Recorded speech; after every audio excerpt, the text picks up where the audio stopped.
नमस्कार मित्रों, आज आपसे मैं निवेदन करूंगा कि ज़्यादा से ज़्यादा शेयर करें, क्योंकि यह मामला बीकानेर जिले का है और कोलाई क्षेत्र से। सभी मित्रों से मेरा निवेदन रहेगा कि आज कम से कम 100 शेयर तो कर दें, क्योंकि मैं आज पहली बार कह रहा हूं। जो भी पहली बार सुन रहा है, मैं आपसे भी बात करूंगा।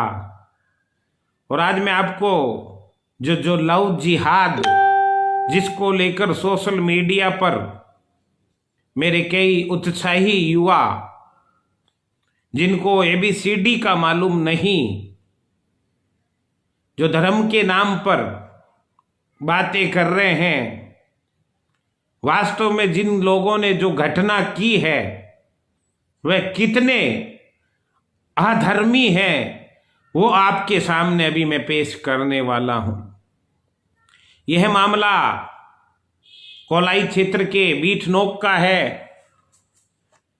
उसे मुन्ने खां ढोली यानी मुनिया ढोली कहा जाता है, जिसका वो पुत्र है। और लड़की के पिता का नाम सत्या यानी सत्यनारायण। मेरे जो लोगों ने मुझे बताया, मैं कभी किसी को गलत नहीं बोलता, लेकिन जैसा कि लोगों ने मुझे बताया है कि सच्चाई कड़वी जरूर होती है, लेकिन कड़वी दवा रोग को भी काट देती है। तो सबसे पहले मैं बताना चाहूंगा कि इन लोगों ने कुछ साल पहले मेघासर के ब्राह्मण के खिलाफ 376 का मुकदमा दर्ज करवाया, जिसमें सत्यनारायण और मुन्ना ढोली शामिल थे। उस ब्राह्मण परिवार से इन लोगों ने 12 लाख रुपए में सौदा करके उस मामले को रफा दफा किया, जिसमें कुछ जाट नेता भी शामिल थे। वर्तमान में उस वक्त सरपंच थे। उसके बाद इनका आंतरिक लगाव बहुत अच्छा था। सत्यनारायण डूडी, जिसकी धर्मपत्नी का नाम विमला, जो इस मुन्ने खां की औरत की खास हुआ करती थी, उसने बंगला नगर के एक वाल्मीकि, जिसको घर पर सामान कैंटीन से मंगवाया, उसके बाद उसको रात्रि के समय उसके सारे सामान भी लूटा और उसके खिलाफ कार्रवाई की। तब वो अपने अधिकारी के साथ जाकर थाने गया, फिर ये मामला शांत हुआ। वर्तमान में एक मुस्लिम, जिसका भी इन्होंने कथाकथित वीडियो बनाया और पैसे लुटेरे थे, आज कई मित्र बार बार लिख रहे हैं कि ये लव जिहाद का मामला है।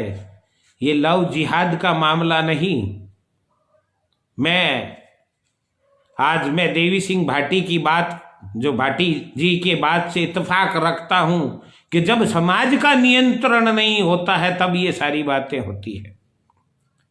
जो आज दादा रो रहा है, उस दादे के खिलाफ इसके पुत्रवधू ने जमीन को लेकर मुकदमा दर्ज करवाया। 820 शायद बता रहे हैं, वहां इसकी दुकानें थी, वो बेचकर ये आया। आज ये क्यों रो रहा है वो मुझे मालूम नहीं, लेकिन मैं आज आपको सभी युवाओं को एक बात कह देता हूं कि धर्म कभी वेश धारण करने से नहीं होता। धर्म आंतरिक होता है, अंतरात्मा से धर्म जागता है। हर बात को लेकर बड़ी बड़ी बातें कर देना हर समाज में हो सकता है, किसी एक समाज की बात नहीं है। बीकानेर में कांड हुआ, मैंने उसमें खुला लिखा था, तब किसी ने कहा नरेंद्र सिंह ही सरपंच और वो भी सरपंच, इसलिए उसका पक्ष ले रहा है। सारा मैटर मनी का था, पैसे का, पैसा बोलता है। उसकी जांच भी हुई। एक बंगला नगर में घटना हुई, हमारे कुछ उत्साही युवाओं ने बावें फड़फड़ाई। जब उस मामले को देखा गया तो उस मामले में यही निकला। मेरे कहने का मतलब यह है कि यदि मैं कल आपके सामने जो जो FIRs हुई हैं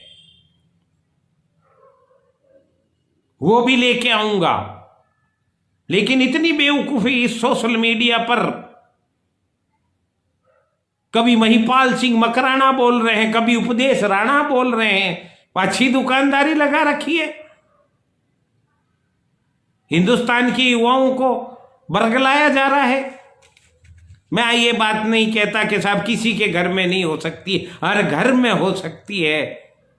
अपराध दो प्रकार का होता है, एक एक्सीडेंटली हो जाता है, उसे अपराध नहीं कहा जाता, और एक सोच समझ कर किया जाता है, वो अपराध होता है।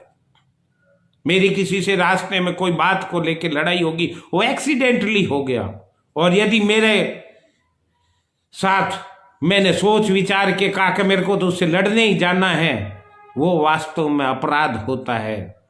अब इनकी क्यों नहीं बन रही मैं नहीं जानता, लेकिन सच्चाई ये है, हो सकता है मैं उनको वैसे नहीं जानता कैसे हैं, मैं कभी किसी को, क्योंकि मैं सारी चीजें आज मैंने इसकी पड़ताल की।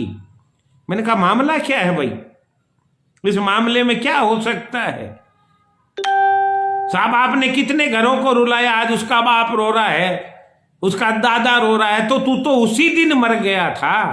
आत्महत्या करे ना, कौन मना करता है, पंचनामा तैयार हो जाएगा, 174 में जांच हो जाएगी, कौन मना कर रहा। मर तो तुम उसी दिन गए थे जब 376 का मुकदमा दर्ज करवा कर उसे गरीब ब्राह्मण को आपने लूटा था।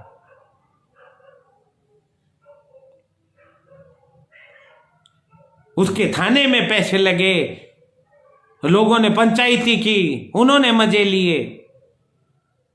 मैं किसी का नाम इसलिए नहीं लेता कि सोशल मीडिया का मामला है। फिर इन्होंने उस वाल्मीकि को लूटा, फिर एक मुसलमान को लूटा, और किस किस को लूटोगे। और उसके बाद हमारे युवा साथी, कुछ मेरे गांव के भी लिख रहे हैं कि साहब ये किसी के भी साथ हो सकता है, ये लव जिहाद है। अरे तुम्हें मालूम है लव जिहाद क्या होता है? मैं जानता हूं, मैंने दुनिया देखी है। मेरी कचेरी में जूते घिस गए हैं, लोग बोलते हुए डरते हैं। हो सकता है कल को मेरे खिलाफ मुकदमा दर्ज हो जाए, मैं ऐसे मुकदमों से डरता नहीं हूं, झलक खींच के बाहर निकाल देता हूं यदि कोई झूठा मुकदमा करे तो।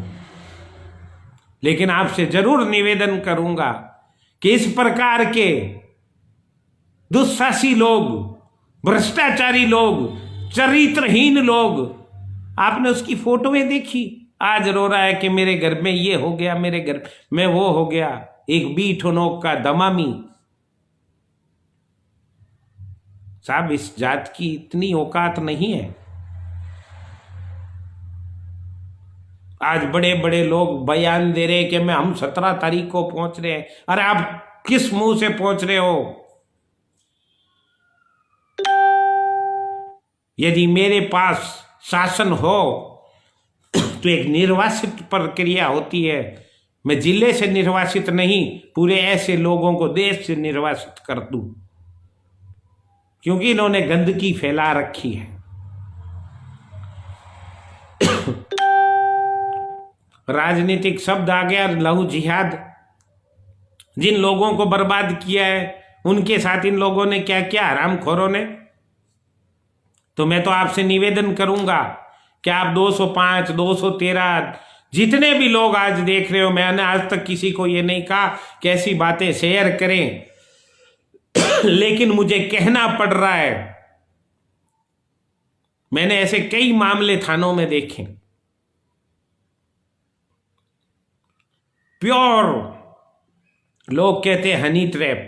कुछ दिन पहले अखबारों में छा गए थे करोड़पति छोरे सारे, वो भी हरामखोर, घर को खराब करने वाले।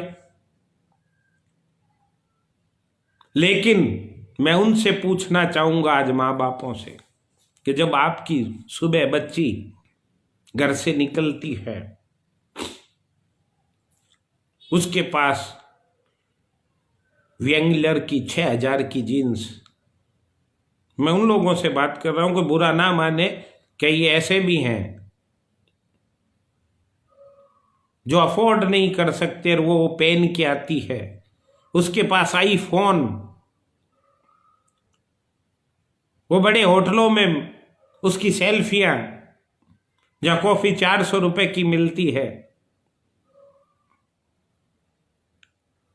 लेकिन किसी माँ ने कभी ये नहीं पूछा, ना कभी किसी बाप ने ये नहीं पूछा कि बेटा तुम वहां वो केक किसके बाप के पैसे का काटने जा रहे हो। एक बार मैं थाने में बैठा था, तो मैंने कहा ये क्या मामला है। उन्होंने कहा ये नरसंगी प्रक्रिया है, ये हो जाती है, लेकिन बाद में क्या होता है, मुकदमे दर्ज होते हैं और फिर ये बीच में दलालों की एक फौज होती है और वो ठगाई चालू कर देते हैं, कुछ घर वालों को पाती आ जाते हैं, यानी प्योर दलाली। तो मेरा निवेदन आपसे, इसमें मैं कल बहुत बड़ा खुलासा करूंगा, कागजों समेत खुलासा करूंगा, उन लोगों के नाम भी बताऊंगा। जय हिंद, जय भारत। सतर्क रहिए और अपने घर का ख्याल रखें, बाकी किसी दूसरे की जरूरत ही नहीं पड़ेगी।